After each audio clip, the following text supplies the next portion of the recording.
My name's Tom Place, this is Chasing Cars, and with me today is Mazda's first proper attempt, some might say, at a fully electric SUV. This is the CX-6e. It's not technically a ground-up Mazda. It's based on the Deepal S07, and it's a partnership that they've done with Changan Automotive. They've also done the Mazda CX-e. Of course, their sedan version sits on the same platform as this vehicle. In fact, the two have a lot in common in terms of both their battery and their drivetrain. But what's most interesting about this car is not the spec. It's the fact that they are going to war in terms of price. They're promising mid $50,000 price range before you add on-road costs.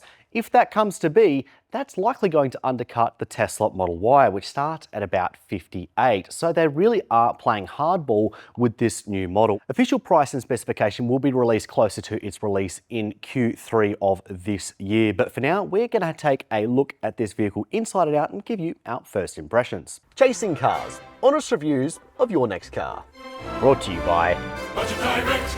Australia is one of the first countries outside of China to get a close-up look at the CX-6e, which speaks to how urgently they believe they need this electric SUV in their local lineup. This example is a left-hand drive pre-production model that will likely represent the top spec grade sold locally. If the CX-6e copies the two-prong grade structure of the 6e sedan, a mid-spec GT will carry the headline circa $50,000 asking price, while a top spec Atenza would be closer to $60,000. As per the sedan, all grades come fitted with a 78 kWh LFP battery mated to an electric motor on the rear axle, producing 190 kilowatts of power and 290 newton meters of torque, which will carry it from 0 to 100 kilometers an hour in a leisurely 7.9 seconds. Range is quoted at more than 450 kilometers. DC charging is capped at 195 kilowatts, giving it the ability to top up the battery from 30 to 80% in 15 minutes. Home-style 11 kilowatt AC charging is also available. And just like the sedan, local ride and handling tuning is underway to refine the comfort and dynamics of the SUV to Aussie tastes. Bigger battery options and all-wheel drive could come in time, but it seems Mazda's real focus here is on price. Our best guess is that a more complete electric midsize SUV range will have to wait until Mazda eventually launches its in-house developed all-electric CX-5. Considering that Mazda is starting with an established product, I'm quite impressed with how well they've really incorporated their Kodo design, as they like to call it, their design philosophy onto this vehicle. It convincingly looks like a Mazda, and I love a lot of the details that they have on this vehicle. Particularly, of course, this daytime running light that runs down across the front here. Really beautiful and really striking, especially in a dark room like the one we're in at the moment. And of course, we have these nice slim headlights here. And if you pay close attention here, you'll see there's a bit of a gap that runs through there. This is designed to lower drag and also creates a little bit of a cool detail here. It flows through. We've seen it on some cars over the years. It's not super popular. It does seem like a little bit of a finger trap, especially considering that the front up here does pop up. Though I guess we're going to find out if that's actually an issue once people start using it in the real world, but certainly very interesting. Now, there's also another one back down here by the C-pillar, which flows through, looks very cool, and gives it a very muscular presence. And it's something I really love about the styling of this vehicle. You can tell they've definitely prioritized that over, you could say, perhaps some more boxy shapes and practical features. I guess that really is just Mazda for you. In terms of overall size, this is actually bigger dimensionally than the CX-5, including the new CX-5, which has grown over its predecessor, and it also has quite a long wheelbase. Nearly a 3-meter wheelbase, and hopefully that should give us some backseat room,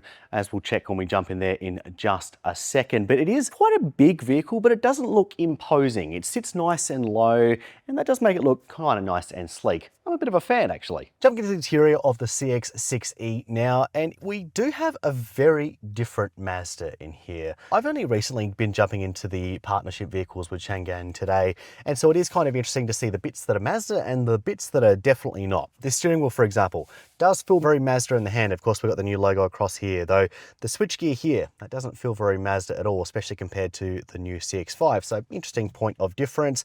I will say, though, it is quite a nice place to be. we've got this absolutely enormous armrest here and other soft touch purposes. You do lounge in this vehicle, and I think that that's quite nice for what this vehicle is designed to do. The seats themselves, they're not just very interesting to look at, but they also do feel quite supportive when you're sitting in them. I'd love to spend a few more hours on the road to properly assess it, but they do feel a little bit more upright. Often I find with Chinese SUVs, they can be a bit overly loungy, but this one is nice and firm and supportive, and I think that's what a Mazda should be. Now, I can only ignore the elephant in the room for so long, and that elephant happens to be a 26-inch screen that goes all the way from the center of the car all the way to the passenger side here. It's so big, you've actually got the ability to open a menu on one side and then the other. It really is a remarkable time that we're living in. It's a beautiful, bright screen, looks good in quality, has been quite responsive to use, and it's software that we have been reasonably familiar with. So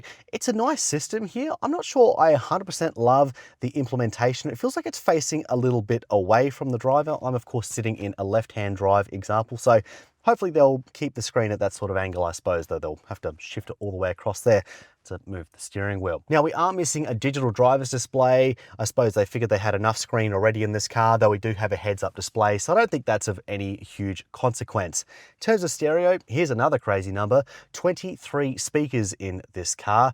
It's just astonishing. I'm not really sure where they put them all, but great to know that we've got a nice premium speaker count in this vehicle. Jumping into the rear now, and as I hoped would be the case, because we have such a long wheelbase, we do have a great amount of room in the second row here. I'm 6 foot tall, sitting behind my own driving position, and I have just enormous amounts of knee room here, heaps of toe room. I will say that the battery under the floor has not been packaged the best, I'll say, because my feet do sit very high, knees aren't super supported, but at the same time, they've gone with a very different take on the seats than they have in the front. They're a bit more supportive, a bit more strict and structured up front, but in the back, they're very loungy indeed. And I think that's a great combination because you're not really doing much back here, but lounging. So that's a really great move by Mazda for sure. We've got a full width panoramic sunroof here. I like the fact that we've got the air vents down here, though strangely, it's only one vent. It doesn't split into two. That's a little bit disappointing.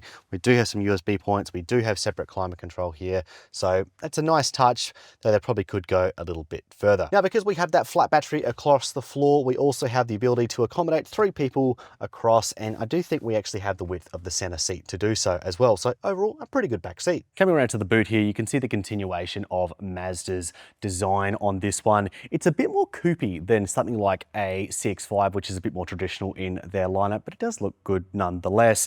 Now, it did take me a while to find the button, but I found it eventually. You can see the nice new Mazda branding on the rear here.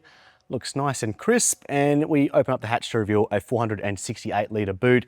That's a figure that's not quite official just yet, but it does look about right. Having a look with my eyes now, slightly bigger than a CX-5, so that's interesting. It's a nice usable space, goes back a fair way. You'll pretty easily fit a pram and the likes in there, though of course being a coupe, you're gonna cut off some of your taller items.